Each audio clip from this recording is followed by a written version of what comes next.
दोस्तों, स्वागत है आपका एग्जाम क्लिक ऑनलाइन पोर्टल में। फ्रेंड्स, तो आज के जीके डोज में हम लोग देखने वाले हैं, आज 2 जुलाई है, तो वन लाइनर के फॉर्म में हम लोग देखते हैं डेली 20 क्वेश्चन। तो वीडियो शुरू करने से पहले मैं आपको एक छोटी सी इन्फॉर्मेशन देना चाहता हूं कि एक वीडियो में मैंने कवर किए हुए हैं पिछले 20 वर्षों के जो सबसे ज़्यादा रिपीटेड क्वेश्चन हैं जीके के, बिल्कुल एकदम रामबाण क्वेश्चन है, आपके सभी एग्जाम में काम में आने वाले हैं। SSC GD, MTS, group D, UP triple PT, UPSI या कोई भी आपका वनडे एग्जाम हो, तो आप इस वीडियो को एक बार जरूर चेक करिए, बहुत ही हेल्पफुल साबित होगा आपके लिए ये। इसकी जो लिंक है मैंने डिस्क्रिप्शन में दे रखी है और आई बटन पर क्लिक करके भी आप यहाँ पर इसको देख सकते हैं। अब चलिए हम लोग देखते हैं आज के क्वेश्चंस को। तो पहला क्वेश्चन है, बेग कैसी राशि है? तो बेग एक सदिश राशि होती है। सदिश राशियाँ वे होती हैं जिनमें मात्रा के साथ साथ दिशा भी होती है, और यहाँ पर बेग तो सदिश राशि है, लेकिन आप याद रखिए कि चाल एक अदिश राशि होती है जिसमें दिशा नहीं होती है। नेक्स्ट है, संविधान सभा के प्रारूप समिति में कुल कितने सदस्य थे? टोटल 7 सदस्य थे और प्रारूप समिति के अध्यक्ष थे डॉक्टर भीमराव अंबेडकर, जिन्हें भारतीय संविधान का निर्माता या भारतीय संविधान का शिल्पी के रूप में भी जाना जाता है। शिवाजी के मंत्रिमंडल को क्या कहा जाता था? तो इनके मंत्रिमंडल को कहा जाता था अष्टप्रधान, और इस अष्टप्रधान के मंत्री, जो मेन मंत्री होता था, उसको कहते थे पेशवा, यानी कि आज का प्रधानमंत्री उस समय का पेशवा कहलाता था। उत्तर वैदिक काल में मृदभांडों में किस प्रकार के मृदभांड सर्वोपरि वैशिष्ट सूचक हैं? तो चित्रित धूसर मृदभांड, पेंटेड ग्रेवेयर। और उत्तर वैदिक काल में ही लोहे का प्रयोग शुरू हुआ था। ये 1000 से 600 BC के आसपास का समय है। किसने लिखा निज भाषा उन्नति अहै सब उन्नति को मूल? ये लिखा था भारतेंदु हरिश्चंद्र ने, और इन्हें हिंदी साहित्य का पिता कहा जाता है, भारतेंदु हरिश्चंद्र को। नेक्स्ट है, भूपर्पृथ्वी में सर्वाधिक पाए जाने वाला तत्व कौन सा है? तो सबसे ज़्यादा पाया जाता है ऑक्सीजन। और अगर मैं मेटल की बात करूं तो सबसे ज़्यादा मेटल पाया जाता है सिलिकॉन, सेकंड नंबर पे पाया जाता है एल्यूमिनियम, थर्ड नंबर पे पाया जाता है लोहा। नेक्स्ट है, Shane Warne century my top 100 test cricketers किसकी लिखी पुस्तक है? तो ये पुस्तक है शेन वॉर्न की। ऑस्ट्रेलिया के बहुत ही बेहतरीन बॉलर थे, अब तो उन्होंने संन्यास ले लिया है। और शेन वॉर्न की एक और पुस्तक है जो बहुत पूछी जाती है एग्जाम में, उसका नाम है नो स्पिन। नेक्स्ट है, हरित क्रांति का प्रभाव किस तरह की फसलों पर नगण्य या अत्यंत कम रहा? तो मोटे अनाजों पर, जो मटर, बाजरा, ज्वार वगैरह होता है, मोटे अनाज, उन पर इनका प्रभाव बहुत ज़्यादा कम रहा। हरित क्रांति बहुत ज़्यादा सक्सेस रही थी गेहूं और चावल पर।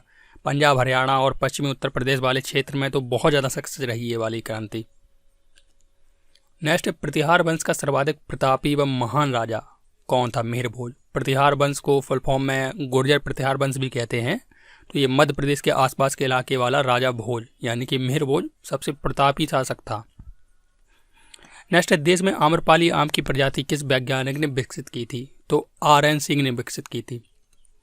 भारत के सर्वोच्च न्यायालय के कार्यवाहक मुख्य न्यायाधीश की नियुक्ति कौन करता है? यहाँ पर है एक्टिंग। तो एक्टिंग हो या मुख्य न्यायाधीश हो या अन्य न्यायाधीश, किसी के भी बारे में पूछे तो आप बताएंगे राष्ट्रपति द्वारा की जाती है।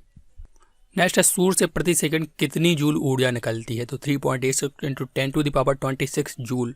देखिए कितनी ज़्यादा ऊर्जा है, और इसी ऊर्जा को कहा जाता है सूर्य तप, और पृथ्वी को सूर्य तप का 2 अरबवां हिस्सा मिलता है, यानी कि इसका अगर हम 2 अरब पार्ट कर दें तो उसका 1 हिस्सा ही पृथ्वी को मिलता है। नेक्स्ट है, निर्जल कॉपर का प्रयोग किसके परीक्षण में किया जाता है? तो जल के परीक्षण में किया जाता है निर्जल कॉपर का प्रयोग। नेक्स्ट है, रेशम उत्पन्न करने वाला जीव कौन सा है?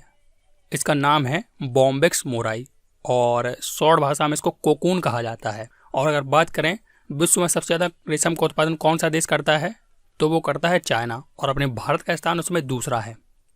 नेक्स्ट, सिख धर्म के संस्थापक कौन थे? तो गुरु नानक देव। ये सिख धर्म के पहले गुरु भी थे, और इसमें टोटल 10 गुरु हुए। 10वें गुरु का नाम है गुरु गोविंद सिंह, और 11वें गुरु नहीं हुए क्योंकि गुरु गोविंद सिंह ने परंपरा चला दी थी कि अब से जो हमारा आदि ग्रंथ है, पवित्र पुस्तक, वही अगला गुरु होगी। तब से लेके आज तक गुरु ग्रंथ साहिब ही गुरु बनी हुई है, और कोई भी अगला गुरु नहीं हुआ है इसमें। नेक्स्ट है, बरमूडा त्रिकोण किस महासागर में स्थित है? अटलांटिक महासागर में। और जो अटलांटिक महासागर है वो एस की शेप में है, और बरमूडा ट्रायंगल में तो बहुत सारी हॉलीवुड मूवीज भी बनती हैं। यहाँ पर रडार काम करने बंद कर देता है, और जो भी बरमूडा ट्रायंगल के ऊपर से अपना हवाई जहाज लेके उड़ता है वो कभी लौट के नहीं आता है, इसको खींच लेता है ये समुद्र पानी में अपने अंदर। ओबरा किसके लिए जाना जाता है? ओबरा जाना जाता है ताप विद्युत ग्रह के लिए। ये उत्तर प्रदेश के सोनभद्र डिस्ट्रिक्ट में एक टाउन है जो कि अपना ताप विद्युत ग्रह के लिए फेमस है। एशिया का सबसे पुराना स्टॉक एक्सचेंज कौन सा है?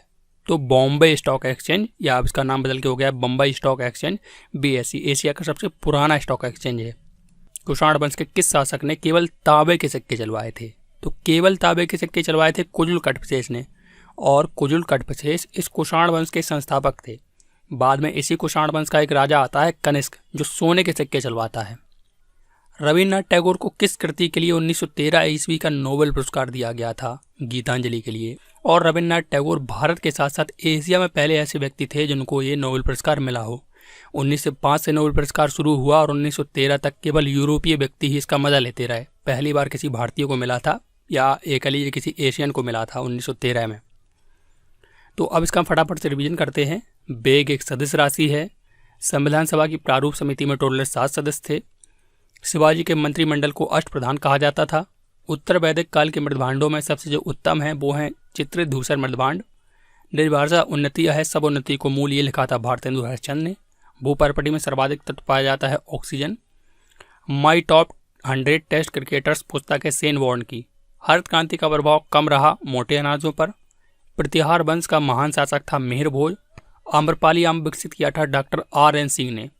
सर्वोच्च न्यायालय के कार्यवाहक मुख्य न्यायाधीश की नियुक्ति की जाती है राष्ट्रपति के द्वारा। सूर्य से प्रति सेकंड ऊष्मा निकलती है 3.86 × 10⁻26 जूल। निर्जल कॉपर का प्रयोग किया जाता है जल के परीक्षण में। रेशम का उत्पादन करने वाला कीड़ा है बॉम्बेक्स मोराई। सिख धर्म गुरु नानक साहब ने स्थापित किया था। बरमूडा ट्रायंगल अटलांटिक महासागर में है। ओबेरा ताप विद्युत ग्रह के लिए फेमस है। एशिया का सबसे पुराना स्टॉक एक्सचेंज है Bombay stock exchange BSE। Kushan वंश के किस राजा ने तांबे के सिक्के चलवाए? कुजुल कटपचेस ने। रविन्द्रनाथ टैगोर को 1913 में नोबेल मिला था उनकी पुस्तक गीतांजलि के लिए। तो आई होप इस छोटे से रिवीजन से आपको सारे क्वेश्चन फटाफट से याद हो गए होंगे। और वीडियो अगर आपको अच्छा लगा हो तो उसको एक लाइक जरूर करिएगा। और चैनल पर अगर आप नए हैं और ऐसे ही डेली GK का डोज चाहते हैं अपनी तैयारी को बेहतर करने के लिए, तो चैनल को सब्सक्राइब करना ना भूलें। और आपका कोई क्वेश्चन रह गया हो वीडियो से रिलेटेड तो आप कमेंट सेक्शन में हमसे पूछ सकते हैं। मिलते हैं नेक्स्ट वीडियो में। आपका दिन शुभ हो। जय हिंद, जय भारत।